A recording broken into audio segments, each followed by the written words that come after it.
Network Entertainment. When you're promoting or selling a product, you have to consider primarily kung sino yung binibentahan mo talaga.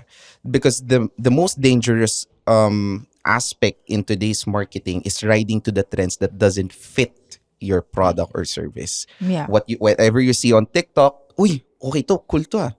So tapos mag-ride na, but it doesn't specifically resonate to the target persona. It really boils down to understanding the demographic and the psychographic of your target audience and then crafting your message specifically to the target audience.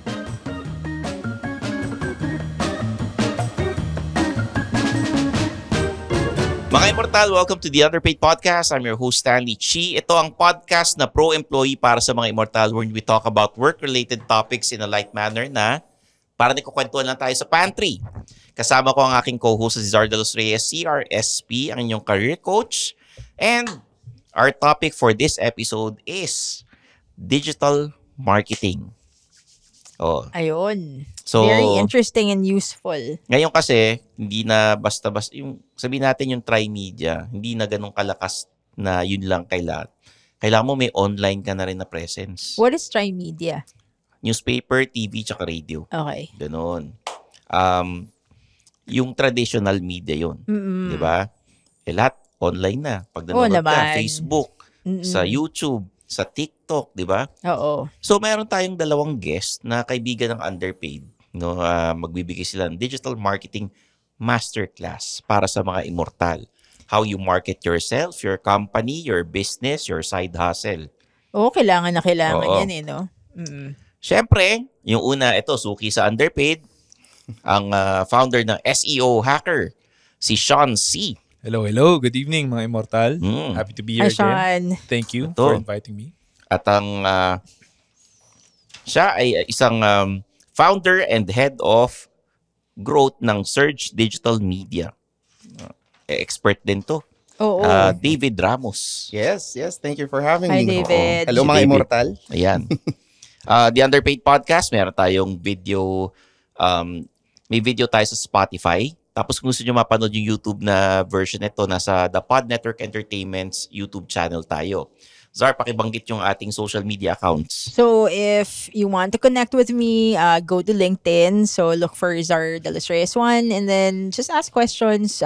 Just connect with me, follow me, and you can ask career-related questions. Okay, Stanley Chi on all social media platforms. David Ramos, i-google nyo na lang. Tsaka si Sean C, the SEO Hacker. The Underpaid Podcast, meron tayong Facebook, Instagram, TikTok. Tapos, mag-follow na rin kayo sa Suplado Motors. Magiging active na ako ron. Super active. Malapit na. Oo. Walang choice. Okay. David and Sean, ano na ba uso ngayon na pag-promote sa isang produkto or halimbawa, gusto ko i-promote yung sarili ko para mapansin ako ng mga ibang brands, ng ibang kliyente. Okay. So, i-segregate ko lang muna. Kasi si David, ang expertise niya is performance marketing. So, running ads, sales funnel, targeting the demographics, targeting keywords. Sa akin, a large part of how I started is organic, meaning hindi ads. When people search in Google, kung ano yung hindi sponsored, yung unang mga hindi sponsored, yan yung minamanipulate ko na results. So, two very different and diverse practices. We are aware of what each other does. Very connected naman eh. So I learned performance marketing din. David knows SEO din. And it's something that largely controls the minds of the influential people today. Because sa mga higher-ups, wala na masyadong nanonood ng TV or nakikinig ng radyo eh. Puro online na eh. Spotify, YouTube. Wala na akong cable sa bahay. Well, I don't listen to radio as well anymore. So, when you look at the world today, how you influence other people, it's really digital marketing. The people with spending power. Yeah. Pero pagdating sa, the provincial areas, then they still have radio, then they still have tri-media, then they still have TV. Otherwise, it's the way to go. Digital. Right. So for me naman, siguro one thing that people, especially who are in business doing side hustle, needs to keep in mind is when you're promoting or selling a product, you have to consider primarily kung sino yung binibentahan mo talaga. Because the most dangerous aspect in today's marketing is riding to the trends that doesn't fit your product or service. Yeah. Whatever you see on TikTok, uy, okay to, cool to ah. So tapos mag-ride na, but it doesn't specifically resonate to the target persona. It doesn't necessarily mean na lahat ng tao ay nasa TikTok, dapat nasa TikTok ka na rin. So it doesn't have to be like, oh, parang lahat nasa LinkedIn, hindi nasa LinkedIn ka rin. It really boils down to understanding the demographic and the psychographic of your target audience and then crafting your message specifically to the target audience. Because we can take it to our own personal experience. We hate ads. Ano yan? Yung mga nag-YouTube, nagsiskip yan. Kapag ano, di ba? Kung pwede mag-skip ka lang Yeah. agad-agad, di ba? Oo. Sa social media, whether it's TikTok, LinkedIn, or Facebook, we skip ads. But if that specific ad, yung messaging niya, yung key visuals niya, ay parang, parang dito ad. It just so happen na it's an ad, but you're highly interested to the content, then that is a good sign that you're doing the promotion or you're doing the marketing the right way. Because as long as you can speak the language of your target audience and the offer is appetizing to them, meaning, oy, this is okay. Because right now, very rare ang unicorn idea. Okay, unicorn idea meaning talagang you're the Airbnb or Uber or Grab. Very rare na yan. But for you to identify kung ano yung magpapa-appeal dun sa target audience mo is by crafting an offer that is a no-brainer for them. Okay? So whatever it is, whether in your product, e-commerce, service, so those are the things that boils down to the foundation of how you should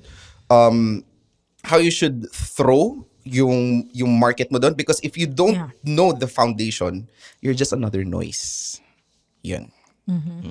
So, pwede mong sabihin na mas mabenta yung kunyari, nag-uusap lang tayo, nagkukwentuhan lang tayo, biglang babanggitin yung services mo.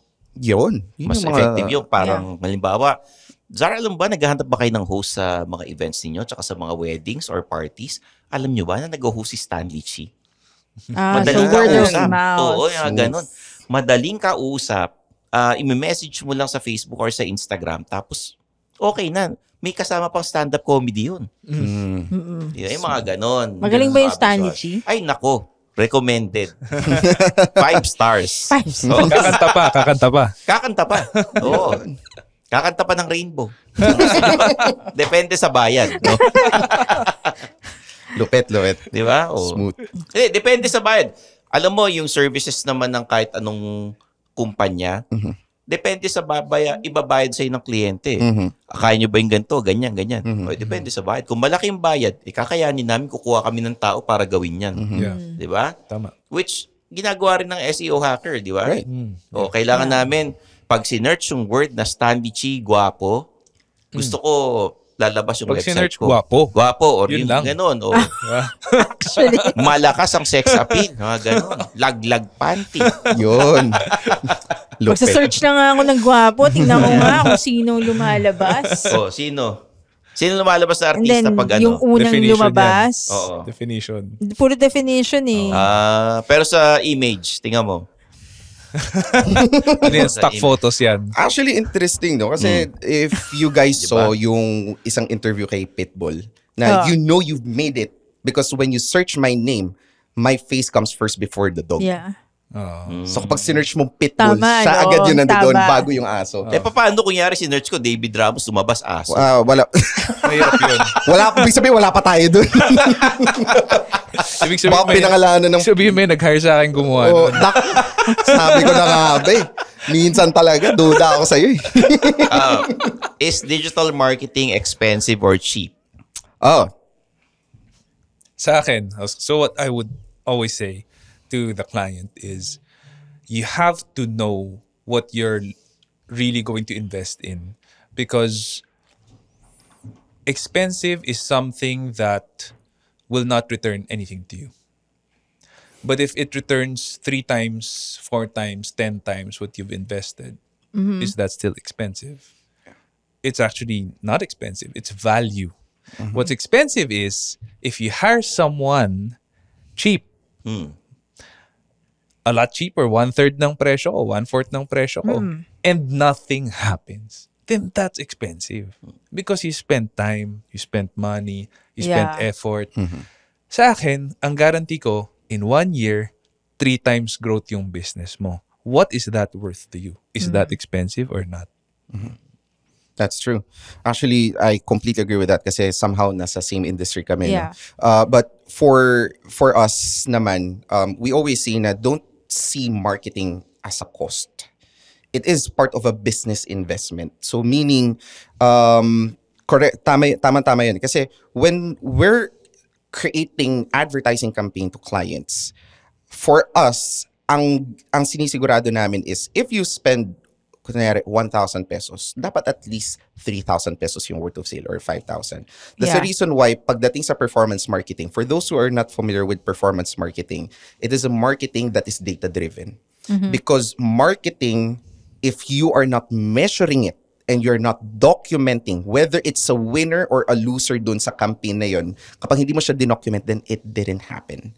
It's going to be hard for you to scale. But going back to my point, pagdating kasi sa performance marketing, it's just kumita, hindi. Bakit hindi kumita? Bakit kumita? And then, whatever is winning, you can double down on that. And for us naman, if yung guarantee ni Sean, na 1 year, magti-3x yung business mo, sa amin ang guarantee namin is, if the campaign didn't perform for that specific month, then you don't pay anything. Yeah. So, kasi sometimes, and ako personally, I'm heavily involved in the sales of the company. Kasi sabi nila, oh, mahal ng service mo. Okay, my thought process there always is, it doesn't matter if you're going to pay someone 5,000 pesos, if that's cheap for you, because you want to try it. But the thing there is the psychology that's going to happen na 5,000 pesos, mura, sige, dyan ako sa'yo. Yeah. And if it doesn't work, it doesn't matter how small that amount is. Your understanding is, nagtry ako, hindi gumana. It affects everything. So, parang, if you spend 1,000 pesos sa ads, hindi naman nag-work eh. It sometimes kulang yung budget mo to test. Kasi hindi naman pag nag-on ka ng ads, ganun na kaagad yun eh. So, there are testing variables. So, what we communicate to the client, it is investment. But you have to be very clear and you have to tell us what does success look like to you. If you on board with us, what are the numbers that we should target as an agency? Para alam din namin kung ano yung true north namin. If your target is 1 million pesos per month, then dapat sabihin mo sa amin yun. Yeah. Ganun. So for those who are listening sa Underpaid and they wanted to use digital marketing to leverage their personal branding, for example si Stanley Chi. So paano niyo magagamit yung digital marketing? Pagiging events host ko, stand-up Oo. comedian. Gusto niya kumuha ng more leads, for Oo, example, ganyan. as a a host. As a host. As a host. Oo. Host, stand-up comedian sa mga events, weddings, ganyan. Right. So kunwari Parties, mga tipong Stanley Chi. So si Stanley Chi, ano pwede niyang gawin? You know what? That's a very interesting question because my answer there would be content. So, content, here in the Philippines especially, ang pinakapatok na content sa atin is entertainment. Yeah. Diba? Kahit kalokohan yan, people will watch it. Now, going back into the professional side of things, if you create content kasi to display yourself as a thought leader, it doesn't have to be like immediate may inquiries ka na kagad. But you are top of mind when the time comes na may kailangan yung tao. So, content marketing in organic way, meaning you're not paying, you're not spending, is just the consistency na magpo-post ka, committed ka, once a day magpo-post ako, ito yung contents ko. And then, as time goes by, you're getting traction. Okay? Yeah. Pag nakakuha ka na ng traction, that's the time na people are engaging with your content, may mga pangilan-ngilan ka ng inquiries, but the game of content marketing as a personal brand is a consistency game. So, you know naman, like, for example, yung mga influencers natin ngayon, if you go back to the very first contents of their feed, I would guarantee na not even have 1,000 views na-generate nila on an average. Yeah. But because of the consistency and may pumatok na isang content. Okay? And nag-compound yun. Nalaman nila, uy, kinagat tong content na to. I got 1.3 million views. Gawa kaya ako ng similar tapos i-tweak ko lang ng konti. So yung mga ganong bagay nga. And influencers, especially right now, marami na tayo, employee-generated content, user-generated contents. So as long as people feel the authenticity and you don't look fake and you provide value in a form of information, entertainment, whatever it is that serves the interest of your audience, then you have a good leverage for you to market yourself. At the end of the day, right now, attention is the ultimate currency. So, ibig ba sabihin, kailangan na sumayaw ni Stanley? Kung kaya mo. kung Sasayaw na ako. kung nasa appetite ng gusto mong audience yon, why not? All right. Welcome to the Halo Halo Show. We're on a quest to save Manila traffic from boredom. Quest? What are you, Frodo? I'm trying to tell them about our podcast. On a quest to save Manila traffic from boredom. Yeah, I'm bored. Can you do better? Okay. Welcome to the most awesome podcast in the whole universe. Maybe not the universe. Listen to the Halo Halo Show, where we talk about what's trending in the Philippines, among other things. Yeah, we talk about our lives, make fun of each other, and we really will save you from boredom. Yeah, it's our quest! Grab your swords! And your headphones. Listen to the Halo Halo Show. Stream it on all your favorite podcast platforms. Paano mo malalaman kung ano yung gusto ng audience na gawin mo? Kasi napansin ko sa TikTok, kailangan isang type of content lang ginagawa mo palagi. Otherwise, pag gumawa ka ng ibang style, konti lang yung views. Di ba? Right. Siguro, my answer there is, and probably Sean also can shed some light to this, but my answer there would be, understanding kung sino ba muna talaga yung target audience mo. It's very difficult na magpo-post ka lang ng content or magpo-promote ka ng sarili mo tapos wala kang idea kung sino ba yung gusto may target. Kasi it's a scattered effort eh.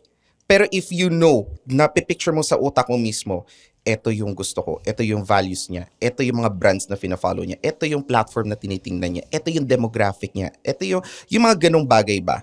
Then, if you think that dancing sa TikTok has a room dun sa interest nila, by all means, go. Diba? But if you think na parang hindi siya masyado, then might as well turn your effort into something that's more productive. More more of service doon sa sa interest nila. Okay. So, kailangan ba niya like, for example, for Sean, kailangan ba niya mag-SEO pa? I'll tell you a story about that. No? So, Yeah. this is the strategy. Ito na mismo yung strategy. So, for those of you listening, you want to get perpetual leads coming into your website so that they get your service as a host or wedding host, singer, whatever it is. Dancer. This is what I did. Literally, I did not know how to do public speaking before. I was 21. I bought a site, seanc.net. I still remember it. And I put my resume there. I worked in HP, nandun lahat. Course ko, when I graduated, sabi ko, I was doing SEO. What keyword can I put in this site? Sayang naman kung pangalan ko lang siya. Yun yung keyword. Yeah. Wala naman nagsisearch ng pangalan ko, hindi naman ako kilala. So sabi ko, try ko kaya Filipino motivational speaker. Try ko lang. Maybe I can make it rank. So I did, and it ranked. So I started getting inquiries. Di mo marunong mag-speak. Okay. And yung mga first inquiries ko, mga school, UP, LaSalle, Ateneo, CSB. So I started speaking sa mga topics na gusto nila. During that time, SEO. So pangit ng PowerPoint ko, white text, white background. Sobrang simple lang. 3 years, no charge. I was just practicing. But I was getting perpetual leads. And right now, if you search in Google, leadership speaker, Philippines, Filipino motivational speaker, I'm at top 1, maybe top 2, 3 spot. I still get leads. So I have a talk this June, for example. It's a 400 packs event. So of course, I'm not free anymore. I charge 6 digits an hour. But that's how I started. SEO lang. And yung content na nilagay ko doon are pictures of me speaking, pictures of my client logos. Ang importante, yung keyword. Nagrarank ako top. Tapos may mga video, nag-rank top, no? Right, Yeah, ito yeah, mo. yeah. So, may mga video rin ako doon of me speaking. Para, kung sino yung may gusto mag-hire sa akin, kasi sisendan ko kagad ng presyo yun eh. Magugulat sa presyo ko yun eh, di ba? Nakita na nila paano mag-speak. So, alam na nila na, okay, ganito si Sean. Sakto talaga to sa audience. I really want him. I'm gonna budget for him. Yan yung style ko naman. So, medyo different. No, but yung mine is more of a perpetual. Parang if ayaw mo mag-release ng content kasi wala akong oras sa ganun eh. Yun na yung paraan ko. Yung yung speaking engagements mo. Pero nagbababa ka ba ng presyo? Pag nangyari, isang malaking kumpanya sinabi, medyo wala kaming budget pero 1,000 packs eh. Oh. Nagbababa ka ng presyo. Not below 6 digits an hour. Talaga? Yeah. Kasi nangyari, sabihin, Talaga? 45 minutes, mga ganun. I'm 150 an hour eh. So I can lower it to like 140. Ayan kita nyo, mga immortal Galing ni Sean, yung presyo, hindi ko pinasulat. Pinasabi ko. Just in case interested sila. Ayan, hire nila si Sean. At saka tama top, meron lang inspirational speakers Philippines. Ganda nung segue, di ba? Magkano presyo mo? 150, 140, di But ba? I don't speak kasi for a living. Di ba? Unlike, for example, sila Francis Kong, they do it for a living eh. They're really good. They're so practiced. They're funny. Di ka magkakamali na i-hire sila. But that's their bread and butter. Ako kasi it's not. So, I'm willing to turn down mga kahit 1,000 packs audience if it's not the rate I want. Kasi I'd rather use my time in business. Yeah. Because it's not just the 1 hour that I will spend. Magpe-prepare ka pa nung presentation mo, papracticein mo pa yan Correct. Di ba? Correct. Kung tama yung pagpindot mo sa PowerPoint mo, ngayon mismo. Google Slides na, di ba? Yeah. So, maraming preparation din. Kaya it has to be the value. Kagaya nung sabi namin kanina, it's the value. How much do you value my services ba? The returns that you will get. Ako, meron akong pag in-invite ako as speaker, pag may budget, gagawa ko ng bagong presentation para dun sa mag-hire sa akin. Pag walang bayad, halimbawa, school, wala silang budget, meron na akong ready-made na mga PowerPoint or Google Slides na bagay sa kanila. O kung walang bayad, ito lang pwede kong pag-usapan. Yeah. Yeah. So, anong keywords natin kay Stanley? Events host. Di ba? Parang Pwede. pwede ba yun? Parang pag may mga nagsisearch, depende naman Events sa search host. volume eh. Events host. Pag marami nagsisearch, yun yung kukunin mong keyword. Pero dapat ba maging localized siya? Yeah. Kailangan may Philippines, Yeah. ganon. Yeah. Kasi the chances of you being hired abroad, whose culture you might not be familiar with, is very low. So parang we're wasting effort lang. Oo. So events host Philippines. Events or host Philippines. O stand-up stand-up. comedian Philippines. Yes. Ganon. paayos mo na kay Sean yung website. Mag-uusap na kami niyan. para mag-top ka. Si Sean, nagtatap eh. Right. Number 2. Number 2. Kasi merong isang general website sa taas. Oo. Ayun. Yun lang. Pero after top.org.ph. inspirationalspeakers.ph. Ako rin may-ari niyan. Ay, ikaw. Bam! Ayos. Work! Grabe. Grabe Tapos yun. lumalabas ka rin sa AI overview. Lumalabas din ako doon. O yan na. Alam niyo na po. Alam nyo na, Alam niyo na po. nag-work yung SEO thing ni Sean. SEO Kasi, hacker. yun ang Pero trabaho niya maganda yung partnership ninyo kasi ikaw sa SEO, siya naman sa content, 'di ba? So pagka nag-search ka ng events host, gagawa na niya ang SEO tapos sasabihin ni David, ito yung content na gagawin mo. Ganoon. Yeah. Kaya pala meron kayong masterclass sa digital marketing. Yes. Yeah. So ano yung mga in summary, lang natin, top 5. Ano yung mga pwede nating sabihin sa mga nakikinig? SEO is important. Number 2, you have to be consistent sa inyong mga content. Ano yung pangatlo?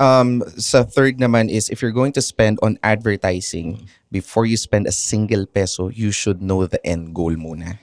So don't just throw kung ano man yan, kaya sabi mo 1,000, 5,000, 10,000, 500,000, because it's gonna hurt the business. So know the numbers. The next would be creating an offer, because kapag nag-run ka ng ads at nag-click yung mga tao, tapos hindi sila bumili kung saan mo sila dinerive, whether Shopee, Lazada, TikTok Shop, or sa website. Kapag hindi sila bumili but nag-drive ng traffic, ibig sabihin nun, may mali sa offer mo. Di ba? So, dapat may conversion. Yes, dapat may conversion. So, the vanity metrics, ano yung mga vanity metrics? Likes, comments, shares. Minsan, sometimes website traffic can be a vanity metric if it's not converting, di ba? So, yun. That's the thing. And then, making sure that you understand, balik pa rin ako dun, marketing 101, you understand the audience. Gone are the days na pwede ka mag-broad unless na unlimited yung budget mo. Even the big companies know precisely kung sino lang yung market nila. Yeah. They don't go beyond that because it's risky for the brand and it's not wise for the budget. So, yun. That's why kapag nag-onboard kami, that's why, for example, sa amin, we have a minimum retention of 1 year talaga. I mean, if clients are not happy, they would just offboard immediately. Diba? But that's the reason why we're very proud of our work na minimum 1 year talaga sila nagsistay sa amin. And keep in mind, the first engagement is only 3 months. If you're not happy, Okay. by all means, go. Pero yun just make sure that we understand them also. Yung pang-5. Yung pang-5 is... Ano yung pang-5? Gusto mo ako na mag-contribute. Sige, go. Kalimutan ko.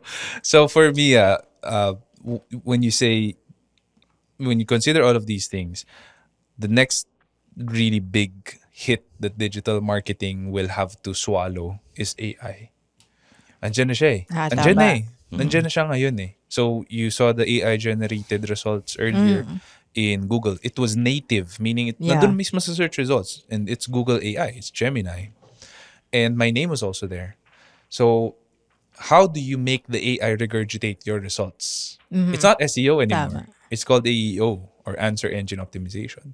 And and it can be manipulated like SEO. There are nuances, but it can be.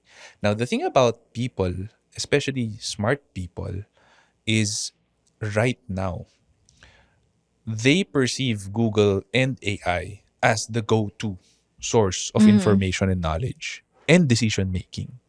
So, kung sino yung sinabi ni Google at ng AI, yung top 1 or the best, in people's minds, kahit yun nilang aminin, yun yung top 1. Sabi nga ni Carl Jung, the philosopher, diba? Unless you make your subconscious conscious, it will rule your life and you will call it fate. So, kung sino yung top 1 sa Google sa AI, yun yung perception ng mga tao. The best to. Totoo ba? Hindi. Yun na alam. Ako ba yung number 1 speaker? I don't think so. I think there are people better than me. But number 1 ako sa Google. At saka nasa gitna ka nung inspirationalspeakers.ph. Nandun, yun ang unang nakita ko. Ayan, He owns that, Kumbaga sa basketball, para kasi Jimmy Butler, sinabi niya, I'm not the fastest, I'm not the most athletic, pero exactly. Diba? Nandun siya eh. Diba? Nandun siya. Nanonood ba kayong basketball? Yes. Oh, yun. So, teka, pareho kayong taga JCI Manila, di ba? Yes. May happening daw kayo, sinasabi sa akin. Yeah, may parang event kayo. Ano ba to? Okay, so part of the biggest project of JCI Manila. By the way, for those who don't know, JCI Manila is actually a non-profit leadership organization. So JCI Manila is one of the chapters here in JCI Philippines. And our biggest project for this year is a music festival for a cost. Okay, so yung music festival for a cost. For a cost? May babayaran. Cost di ba? Cost. Cost. So, Alam ko, cost. Magbabayad ka ng ticket. Yeah, but it's a music festival for a cost, meaning we have beneficiaries. So the lineup first for our music festival. Okay, so the lineup first for our music festival are December Avenue. Oh. Juan Carlos. Wala pa December. Wala pa. Ganun tayo kaaga. December pa lang kahit rainy season. Wala pang December, rainy Oh. season pa lang. Yun. So, we have December Avenue, Juan Carlos, Zach Tabudlo, Over October, Sun Kiss Lola, and the rest of the amazing artists. And all of the proceeds will go to beneficiaries. Ibig sabihin, Batay Bata 163, Stairway Foundation, and Children House of Hope. The beneficiaries of these foundations are the abused women and children. So this will Galing, be used to aid their programs, to help them, and to at least give light to their eyes. And there's someone that's that's helping us. Yun. So it's going to be on June 7 at Parklinks Pasig City. Now, if any one of you wants to get this, get the tickets, you can go to breakthesilence.helix, HELIX, helixpay.ph. So may mga group bundles kami doon for Gen Ad, VIP, and this is a music festival for a cause. We'll be helping a lot of children and Magkano ang women. ticket? Okay, so for the general admission, ang single ticket namin is 2,499. Yun yung cost. Yun yung cost Oo, nyo. yun Yun yung yung cost, cost. COST. But it's general admission, it's 2,499 and the VIP is 4,000 pesos. But kung pupunta naman kayo, minimum of 3 barkada, meron din naman kaming bundle. So the Gen Ad, minimum of 3, 30% off. If I'm not mistaken, check nyo na lang po sa website. But for the VIP naman, it's 12% off. Minimum of 3 din. So you will guys enjoy it kasi ang daming activities dun. Meron tayong mga daming booths, food, drinks, tapos may mga art alley pa kami. May So, libre na lahat yun pagka nagbayad ka ng pumasok ticket. ka, hindi ko lang alam kung libre pa, pero magbabayad din ata kayo ng mga ibang Yung pagkain, syempre may bayad. Oo, Ano yun. yung tsura ng place? So, yung itsura ng place is, actually, nasa website ko ano yung itsura ng place, but it's an open ground. Okay. Yes, open ground sa Pasig. So, pag pumunta kayo sa Parklinks, pag tawid yun ng bridge, nadudula yung parking, but tinutumbok lang talaga siya. Makikita nyo kasi Okay. maingay dun sa na yun, and it's going to be filled with such nostalgic and very good OPM music. Bakit open grounds? Paano pag umulan? Edi wet party siya. Yun lang yun. Pero I think hindi. Chinek namin yung weather. Mukhang hindi naman uulan ng time na yan. Kailangan na magdasal. Alay ng itlog. Yeah, ganun. ganon. Oo. Kakanta ka ba? No. Hindi. Hindi tayo dyan. Si Sean baka kumanta. Oo, baka si Sean niya. Tayo dun. Speaker ako, hindi singer. Pwede spoken word. Yan ang gagawin niya. Pero thank you for sharing your knowledge sa digital marketing sa mga listeners Was really natin helpful. ngayon. Oo, kasi maraming ibang companies medyo traditional pa rin. May isang insurance agency, ini-invite ako magpa-team building. Sabi ko, hindi team building ang kailangan nyo. Kailangan ninyo, digital marketing seminar. Bakit mo sinuggest yan? Kasi, pag nagbebenta ka ng insurance, hindi kayo magkakakampi. Competitor kayo Insurance lahat. ba to? Oo, insurance ka. Yung mga agents, di ba? Hindi naman sila magkakaibigan na magkakaopisina nagkikita lahat eh. Kanya-kanyang benta ng insurance yan eh. Yeah. Oo. So, nung sinuggest ko yun ng yung digital marketing, di na binalikan. Ba't ka ba kasi nagsuggest? Gusto nila team building, trustful. Hindi nga nila... Unity walk, mga nga ganun. yan eh. Magkakompetensya nga sila. Yung trustful, hindi nila Hindi, anong sasaluhin gagawin yun. mo dun? Ako yung mag-host ng team building daw. Ikaw facilitator. Ay, Ganun. ikaw? Sabi ko, hindi nga team building So, puro kailangan nyo. trustful lang gagawin nila. Hindi, tug of war. O mga ganon. Agawan base, Oo. langit lupa. Tapos Para sa mag-ano sila. Stanley.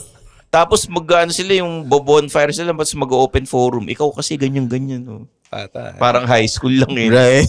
Parang Hindi, ang yan yung sinasuggest activities ko, mo. Hindi, Oh. kasi if kinuha nila ako to host an event, sasabihin ko kung ano kailangan nila. Kung pakiramdam ko hindi nyo ako kailangan, sasabihin ko rin naman. Kaya niyan, naghingi sila ng team building na seminar. Hindi team building kailangan ninyo eh. At least Digital, for those, diba? alam nyo, it's an honest service kapag diba? Correct. Hindi ko naman kukunin lang yung pera nila na rarakiting ko lang, di ba? Importante, pag you have a client, may after sales ka, tsaka may merong Relationship. yung bukod sa relationship na magkakaibigan kayo, kliyente mo, kukunin ka ulit. Di ba? Return business. Oo. Baka gusto nila mag-stand up ka, tapos i-roast mo silang lahat. Hindi. Hindi pwede. Ayaw. Oo. Wag yun. Kasi ang roasting is not for Pinoys eh. Okay. Di ba? Sensitive. Medyo tayo eh, di ba? Ang roasting is for unless ni-request ng client, i-roast mo nga yung mga classmates namin tsaka yung mga teacher namin. Yun pwede. That's Di ba? true. Yung mga reunion, ganyan. Nag-host Yeah. ako ng mga school reunions eh. So yun, thank you very much Mr. Sean C. and David you. Ramos. Of course. Diba? Zar, happy to be here. marami na naman tayong natutunan sa episode na to. Guys, mag-comment lang kayo tsaka answer the poll questions. Binabasa namin lahat yan. And may part 2 itong Oo. sigurado yan, may part 2 itong episode na to. Kaya mga immortal, alam nyo na gagawin. Ikalat nyo sa mga kaopisina nyo kahit sa mga kaaway ninyo. For Sean C., David Ramos, and Zartos Reyes, I'm your host, Stanley Chi, and this is the Underpaid Podcast.